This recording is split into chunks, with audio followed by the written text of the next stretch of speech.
NIFT Raebareli का 14वां दीक्षांत समारोह professor doctor Jonali D Vajpayee समेत विशिष्ट अतिथि और लेदर इंडस्ट्री से जुड़े लोग भी मौजूद रहे। हालांकि इस वर्ष दीक्षांत समारोह में पारंपरिक विधाओं का अभाव रहा और भाषणबाजियों से यहां पहुंचे अभिभावक बोर होते रहे। इस दौरान पास आउट हो रहे छात्रों का मनोबल बढ़ाने के लिए अन्य सत्र के जूनियर भी न के बराबर रहे। निफ्ट के दीक्षांत समारोह में आमतौर पर इंडस्ट्री से बड़े चेहरे बुलाए जाने की परंपरा रही है, जिनका इस वर्ष अभाव रहा। हालांकि छात्रों ने हमेशा की तरह इस साल भी अधिकतम 20 लाख का पैकेज दुबई की एक कंपनी में अपनी काबिलियत से हासिल किया है। इस दौरान निफ्ट के डायरेक्टर ने बताया कि इस वर्ष 85% बच्चों का प्लेसमेंट हुआ है और बाकी बच्चे 15% हायर स्टडी या अपने स्टार्टअप में जा रहे हैं। वहीं इंडस्ट्री से आए अतिथि ने बताया कि फैशन इंडस्ट्री में लेदर से जुड़े कामों के लिए बाजार में विशेषज्ञों की भारी मांग है और वह स्वयं भी उन्हें रोजगार देंगे। वहीं यूजी के 4 अलग-अलग कोर्स और एक पीजी के छात्र को उनकी एकेडमिक विशिष्टता के लिए गोल्ड मेडल दिया गया। गोल्ड मेडल पाने वाले छात्रों ने जहां फैशन इंडस्ट्री में बहुत संभावनाओं को बताया, वहीं अभिभावकों ने अपने बच्चों की उपलब्धि पर खुशी जताई है। आर.के. श्रीवास्तव की report. Can I have your name, please? Yeah, my name is Priya Jaiswal. Priya, in your family, someone has got the gold medal here. Yes. Who is she? She's my sister, Jayashree Jaiswal. She has performed really well this year and she's got a gold medal in fashion communications. She's made us all proud. Do you have any message for the parents, those who want to send their children? The message is only this, that they should motivate their children to perform well. Their support is always there with their children. The only thing is that they should believe in their children and keep motivating them. Ma'am, क्या नाम है आपका? Jonali D Vajpayee. यहाँ पर आप क्या हैं? कैमरे पे क्या बात?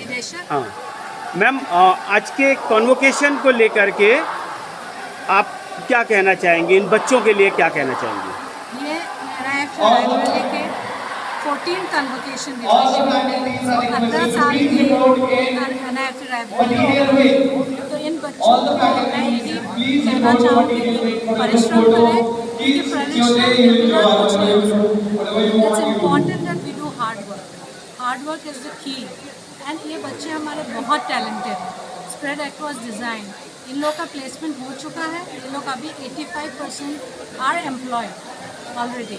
सो ये वो all over India, also in Dubai इनका प्लेसमेंट हुआ है। So they are going to work now, they are stepping into a new world.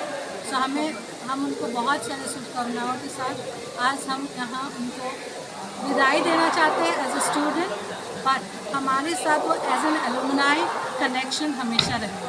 Ma'am, आपने कहा कि 85% यहाँ पर प्लेसमेंट हो गया है, 15% कैसे बच गया है? वो एंटरप्रेन्योरशिप की तरफ जा रहे हैं? 15% एंटरप्रेन्योर की तरफ जा रहे हैं, हायर स्टडीज़ की तरफ जा रहे हैं।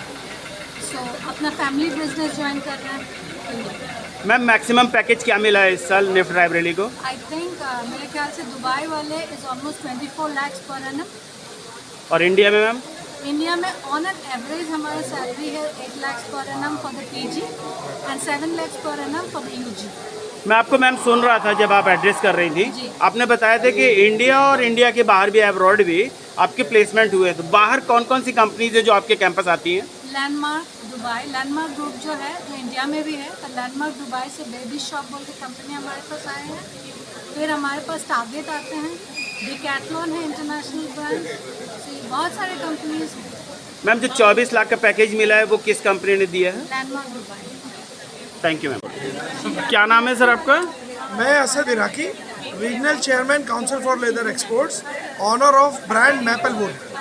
सर, आप आज रायबरेली कैंपस के कॉन्वोकेशन में आए हैं। मैं आपको सुन रहा था, आप बच्चों को बहुत मोटिवेट कर रहे थे, लेकिन अभी इंडिया में चमड़े की, लेदर की बहुत प्रॉब्लम है। आपके कानपुर में ही, जहाँ पर आपकी खुद की कंपनी है, लेदर की बहुत प्रॉब्लम है। उसको कैसे मीट आउट कर रहे हैं? देखिए, प्रॉब्लम्स लेदर इंडस्ट्री में नहीं है, ये एक मिस परसेप्शन है। लेदर इंडस्ट्री एक किसी दूसरी इंडस्ट्री का बाई प्रोडक्ट उसके इन्वायरमेंट फ्रेंडली बना के जॉब क्रिएट करता है, उससे नए प्रोडक्ट और नए फैशन के लिए नए आयाम पैदा करता है। फॉर एग्जांपल, जो रॉ हाइड्स है, अगर वो यूज़ नहीं होंगी तो वो कहीं ना कहीं इन्वायरमेंट के लिए हार्मफुल होंगी। उस रॉ हाइड से हम लोग टॉप क्वालिटी के फिनिश लेदर फैशन प्रोडक्ट्स बनाते हैं, जिससे वर्ल्ड के टॉप ब्रांड्स के bags, belts, wallets, leather goods, shoes, sofas, ये सारी चीज़ें हम लोग क्रिएट करते हैं। सर एनजीटी की वजह से आपको आपकी टेनरीज बंद हुई हैं, उसके लिए कुछ कहना चाहेंगे आप? देखिए दैट डेज इज गॉन। अभी टेक्नोलॉजी अवेलेबल्स है, दुनिया के वर्ल्ड डेवलप कंट्रीज जो हैं वो भी चमड़ा बना रहे हैं और लेदर की बड़ी प्रोडक्शन कर रहे हैं। तो हम लोग अभी यूनिट्स काफ़ी अपग्रेड हो गई हैं, गवर्नमेंट ने भी काफ़ी सपोर्ट किया है और हम लोग इन्वायरमेंट फ्रेंडली इन्वायरमेंट में अच्छा प्रोडक्शन कर रहे हैं। और लेदर इंडस्ट्री ऐसी है जो सबसे ज़्यादा जॉब ओरिएंटेड इंडस्ट्री है, जिसमें सबसे ज़्यादा जॉब्स अवेलेबल हैं और सबसे ज़्यादा रेवेन्यू देती है। हम अपने रीजन से सिर्फ सेंट्रल रीजन से 10,000 करोड़ का एक्सपोर्ट करते हैं और उसमें वीकर सेक्शंस को जॉब भी मिलती है। निफ्ट से आके मुझे बड़ी खुशी हुई कि मैंने जो ये कैंपस देखा और ये जो स्टूडेंट्स की इनकी कैलिबर देखी, मुझे लगता है कि ये वर्ल्ड के जो बड़े ब्रांड्स हैं उनको पछाड़ने के लिए, ये इंडियन ब्रांड्स को आगे लाने के लिए ये इंस्टीट्यूट हमारे लिए मील का पत्थर साबित होगा। आपने कितने स्टूडेंट्स को जॉब दी? वी आर टेकिंग इंटरव्यूज़ और हम अपने ब्रांड्स के लिए जो है एक बहुत अच्छे पैकेज पे बड़ा स्टाफ यहाँ से ढूंढ रहे हैं। इसके लिए मैडम से हमारी बात भी हुई, डायरेक्टर मैडम से। So we are going to organise a placement campus in Kanpur. वहाँ पे हम पूरी इंडस्ट्री को बुलाएंगे और इन नए जो स्टूडेंट्स निकले हैं इनको प्लेसमेंट के लिए अपॉर्चुनिटीज़ इंडियन ब्रांड्स के लिए और इंडियन इंडस्ट्री के लिए देंगे।